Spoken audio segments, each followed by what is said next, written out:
Hello, good morning मैत्रिणींनो. मी अनुराधा अनुज होममध्ये तुमचं खूप खूप मनापासून स्वागत करते. तर कशा आहात तुम्ही सर्व? मस्त मजेत ना? तर चला, आत्ता वाजलेले आहेत सकाळी 5:30 वाजता काहीतरी मी ही तयार वगैरे झालेली आहे आणि मी काहीच आत्ता फक्त चहा बनवून 2 ब्रेडच्या स्लाईसला ना असं बटर लावून नाश्ता करून फक्त घेणार आहे आणि हा माझा शॉर्टकट नाश्ता आहे कारण का सकाळचे 5:30 वाजलेत आणि मला जायचं आहे ऑर्डरसाठी. आता ऑर्डरसाठी म्हणजे मी आज सिद्धीबरोबर एक लग्नाची ऑर्डर आहे. त्यासाठी ना बऱ्याच जणींना म्हणजे सायडर्स जे असतात त्यांच्यासाठी पण म्हणजे साडी वगैरे नेसवायची आहे. तर त्यासाठी खास ऑर्डर आहे तिची म्हणजे सिद्धीची आहे आणि तिचं मेकअप वगैरे किंवा हेअरस्टाईल सगळं तिचं आहे आणि मला फक्त साडी ड्रिपिंगसाठी ती घेऊन जाणार आहे. तर मस्तपैकी नाश्ता वगैरे केलेला आहे. जो माझा 2 ब्रेडचे स्लाईस आहेत ते खाल्लेलं आहे चहाबरोबर आणि आता मी निघालेली आहे. इथे रस्त्यावरती ना हे बघायच्या रिक्षामध्ये सिद्धी बसलेली आहे आणि ती माझी वाट बघते. ती आली पण होती केव्हाच, तरी पण मी तिला बोलली येते आणि ती माझी 1-2 मिनटं झाली असेल ती वाट बघते. ते बघा तिचं सगळं सामान आहे तिचं आणि आता आम्ही चाललेलो आहोत लोकेशनला, म्हणजे जिथे लग्न आहे ना तिथे चाललेलो आहोत. तर बरोबर आम्हाला 6 वाजता डॉट पोचायचं होतं. तर आम्ही बरोबर ना तिकडे 6 वाजता पोचलेलो होतो आणि आम्ही पोचलो तेव्हा फक्त ते कॅमेरामॅन जे तुम्हाला गाडी दिसते ना समोर, हे फक्त ते शूट वगैरे करणार होते ना, फोटोशूट वगैरे, ती मुलं आलेली होती आणि आम्ही मेकअपसाठी तिथे पोचलेलो होतो बस. अर्ध्या तासाच्या नंतर म्हणजे जवळजवळ सॉरी अर्धा तास पण नाही, 15-20 मिनटामध्ये ती लोकं मग नवरी आणि तिचे सगळे घरातले वगैरे आले. पण आम्ही इथे बघितलं खूप छान होतं, मस्तपैकी हॉल वगैरे छान होतं. बाहेरचं लॉन पण खूप मस्त होतं आणि गणपती बाप्पाचे दर्शन करून मग आम्ही निघालो. जिथे नवरीसाठी रूम दिला होता ना, तिथे आम्ही गेलेलो आहोत आणि बाहेरचं हे तुम्ही बघता. इथे सायकल वगैरे आता खूप खूप असं निघालेलं आहे की इथे मस्तपैकी फोटोशूट वगैरे करायचं. पण ना भर दुपारचं ती लोकं आले 6:30 6:15 काहीतरी आले. त्याच्यानंतर मेकअपच्या ह्याच्यात लागलेले आहेत. जो मध्ये दुपारी टाईम भेटला ना त्याच्यामध्ये शूट कोणीच केलेलं नाही बाहेर, कारण की खूप ऊन होतं ना बाहेर त्यासाठी. तर ही नवरी मुलीची रूम आहे आणि इथे बघा एकदम मस्त क्लीन छान ही रूम वगैरे होती. इथे आम्ही गेल्याच्या नंतर ना पहिला इथे जो मिरर दिसतोय ना तिथे ह्या टेबलवरती सिद्धीने सगळ्यांना तिच्या मेकअपचं सेटअप लावलं होतं.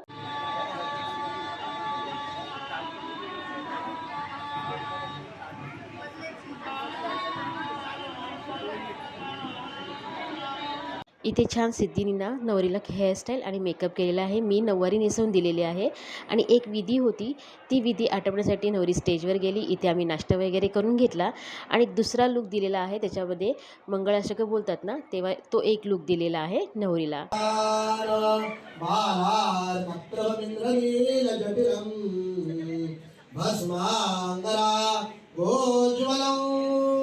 इथे छान मंगळाष्टक वगैरे झाल्याच्या नंतर परत तिसरा लूक दिलेला आहे जो रिसेप्शनचा होता, तो फायनल आता लूक दिलेला आहे. आणि ही ना सिद्धीची आणि शुभमची मैत्रीण असल्यामुळे इथे शुभमसुद्धा आला होता लग्नाला आणि सिद्धीची मैत्रीण असल्यामुळे तिला खास म्हणजे ऑर्डर सिद्धीला मिळाली होती सगळं मेकअप वगैरे करण्याची. आणि मला त्याच्यामध्ये बरेच म्हणजे 9 जणींना मी साडी नेसवलेली होती. तर हे सगळं छान तिचं लग्न समारंभ वगैरे छान मस्त पार पडलेला आहे. इथे शुभम पण आता त्याच्या सॅलूनमध्ये जायला तयार रेडी होता, म्हणजे तो निघत होता. आणि त्याच्यानंतर ना सगळं फायनल झाल्याच्यानंतर म्हणजे रिसेप्शनला नवरी उभी राहिली. त्याच्यानंतर आम्ही आलेलो लंच करण्यासाठी. खूप छान एकदम साधं सिंपल जेवण होतं, पण मस्त. जास्त लोकांची माणसं वगैरे नव्हती. खूप सुटसुटीत हॉल होता. जेवण वगैरे पण खूप मस्त होतं. जेवण झाल्याच्यानंतर आम्ही इथे थोडंसं रुकवत वगैरे बघितला. खूप टेबल पूर्ण सजवून ठेवलं होतं. मिररपासून अगदी छोटे मोठे गोष्टी असतात, फराळ वगैरे असं सगळं इथे टेबल भरलेलं होतं. ते सगळं बघून मग नंतर आम्ही परत ना निघालो होतो आमच्या रूमवरती. कारण की ना इथे बरंच आमचं सामान पसरलेलं होतं. जेव्हा आम्ही एंट्री केली होती ना तेव्हा तुम्ही रूम बघितला असेल, एकदम क्लीन होती, नीट अँड क्लीन. नंतर आमचा पसारा हा सगळं सिद्धी सगळी तिची बॅग पॅकअप करत होती आणि हा नवरीचा सगळा सामान ना इकडे तिकडे व्यस्त होता. बिचारीची नग करवली वगैरे होती, पण ते सगळं लग्नघर बोललं ना की सगळं इकडे तिकडे अस्तव्यस्त असतंच ना. तर सगळं बिचारीचं सगळं सामान इकडे तिकडे होतं. कोण कोण येऊन तिची साड्यांच्या घड्या वगैरे ते घालतच होते. ते सगळं आता आमचं पॅकअप करून आम्ही निघालेलो आहोत आणि आता इथे हॉलला आम्ही बाय बाय बोलत होतो की आमचा आजचा दिवस अर्धा दिवस खूप छान गेलेला आहे. फायनली आम्ही 3 वाजता निघालेलो होतो हॉलमधून आणि घरी जायला निघालो.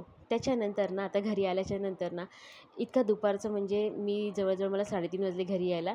त्याच्यानंतर थोडासा आराम वगैरे केला कारण का सकाळी पण लवकर उठलेली होती. आणि हे बघा मी तुम्हाला दाखवते की इथे ना आता मी संध्याकाळचं जेवण बनवायला घेतलं तेव्हा मी तुम्हाला दाखवते की मी सकाळी जेवण बनवून गेली नव्हती. त्याच्यामुळे ना माझ्या आयुषने हा अंड्याचा कालवण बनवलेला आहे आणि भात घातलेला आहे. तर तेच तुम्हाला मी दाखवते की म्हणजे मी घरी नसेल ना तर एवढं सगळं करू शकतात. पण आई घरी मम्मी घरी असेल ना तर ना ह्यांच्याकडनं असं काहीच होत नाही. अगदी मग नाही तूच कर ते चाललेलं असतं. तर त्याने आज ते अंडा कढी आणि भात बनवले दुपारच्या जेवणासाठी. तर चला आता मी विचार केला की मला पण खूप कंटाळा आला की काय जेवण बनवायचं काय. तर मनोहरला सांगितलं चिकन घेऊन ये. मी एकच मस्तपैकी वन पॉट काहीतरी बनवते. बिर्याणी नाही. असंच चिकन पुलाव वगैरे काहीतरी बनवते. त्याच्यासाठी मी सगळी तयारी करून ठेवली होती. आता एवढा मोठा व्हिडिओ बनवायचा आणि परत ते सगळं कटिंग वगैरे करून दाखवायचं, चिकन साफ करायचं, सगळ्यांना माहितीच आहे. तर इथे मस्तपैकी मी चिकन साफ करून घेतलेलं आहे. इथे हिरव्या वाटणासाठी ना कोथिंबीर, पुदिना आणि आलं आणि लसूण घेतलेलं आहे. इथे थोडंसं फोडणीसाठी गरम मसाला घेतलेला आहे. अख्खा खडा मसाला असतो ना, तेजपत्ता, लवंग, दालचिनी आणि हे घेतले काळी मिरी घेतलेली आहे. कांदा चिरलेला आहे, टोमॅटो आणि एकच बटाट्याचे 4 पीस केलेले आहे, कोथिंबीर गार्निशसाठी शेवटला.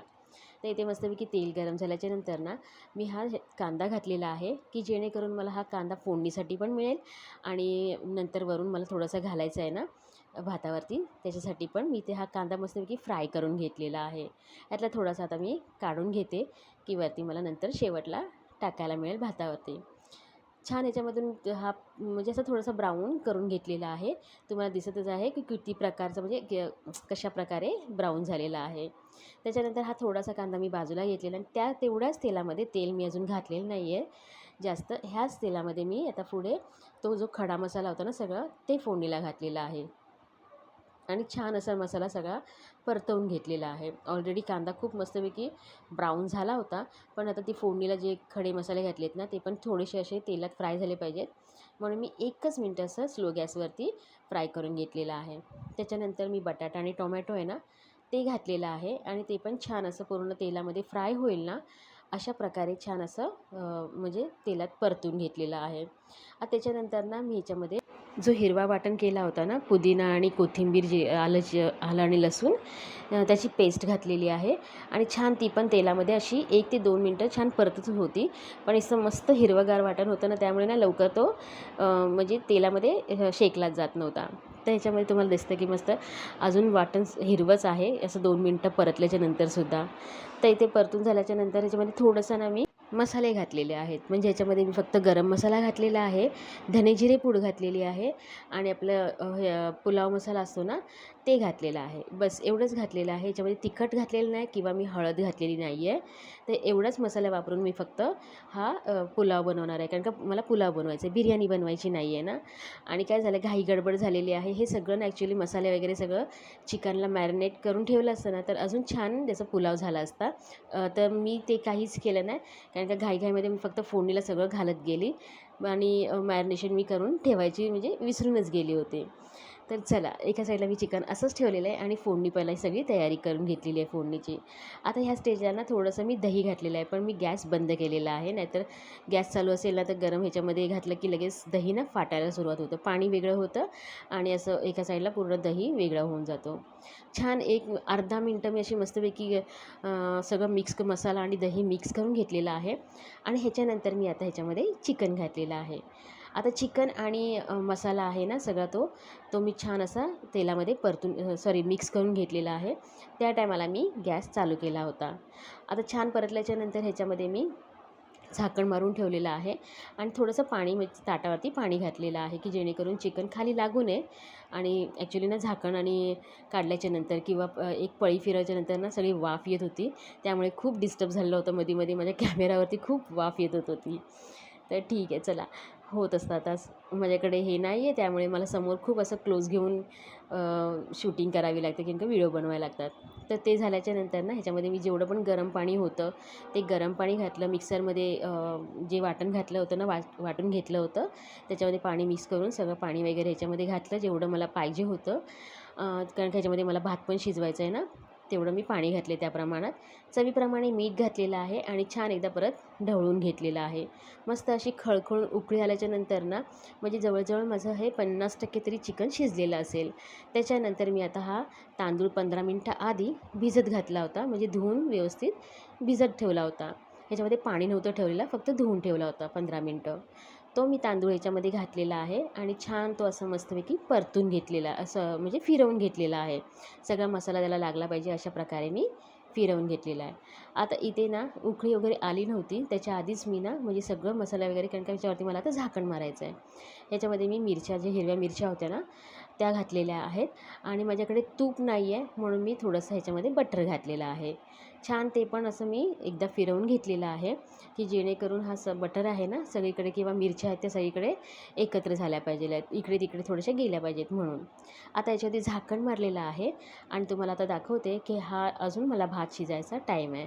म्हणजे ह्याच्यामध्ये मी बघितलं, एकदा पळी फिरवून घेतलेली आहे आणि परत एकदा झाकण मारून घेतलेलं आहे, की मी पहिलं चेक केलं की खाली भात लागत तर नाही आहे ना, तर भात लागलेला नव्हता. पण मी मस्तपैकी याच्यावरती एक काविलता मारला.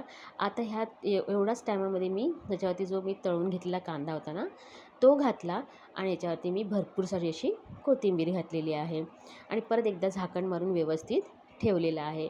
एक 15 मिनटाच्या नंतर मस्तपैकी तुम्हाला दाखवते, इतका छान फडफडीत माझा पुलाव झाला होता ना, खूप मस्त झाला होता. फक्त एवढंच की मी जेव्हा वाढलं सगळ्यांना ना, तेव्हा थोडेसे बोलत होते की तिखट अजून पाहिजे होतं. तरी पण मी तुमच्यासमोरच आहे की मी मस्तपैकी 4 ते 5 मिरच्या घातल्या होत्या. आणि हा पुलाव आहे ना, ह्याच्यामध्ये मी तिखट घातलं नव्हतं. तिखट मसाला म्हणजे तिखट मसाला पुलाव नव्हता बनवलेला, तर साधा बनवला होता मसाला न घालता. तर त्या मनोहर मला बोलत होता की थोडंसं अजून तिखट पाहिजे होतं. तर ठीक आहे, मी बोलले की आता मी पहिल्यांदाच बनवलेलं आहे आणि नेक्स्ट टायमाला मला जेव्हा मी बनवेल तेव्हा मला अंदाज येईल चांगलाच. तर इथे बटाटा पण छान शिजला होता आणि चिकन आणि राईससुद्धा मस्त शिजलेलं होतं. तर अशा प्रकारे मी 1 पॉट मील केलेला आहे, म्हणजे चिकन पुलाव बनवलेला आहे आणि सोबत रायता. तर मी टेस्ट करून बघितला, ठीक होता एकदम, पण परफेक्ट तसा झाला नव्हता कारण का मी पहिल्यांदा बनवलेला. चला, तर आजची अशी मस्तपैकी माझा हा दिवस मी इथेच संपवते, व्हिडिओ इथेच संपवते आणि मी माझं जेवण करून घेते. तर हा जर ब्लॉग तुम्हाला आवडला असेल तर लाईक, शेअर अँड सबस्क्राईब करा. बाय.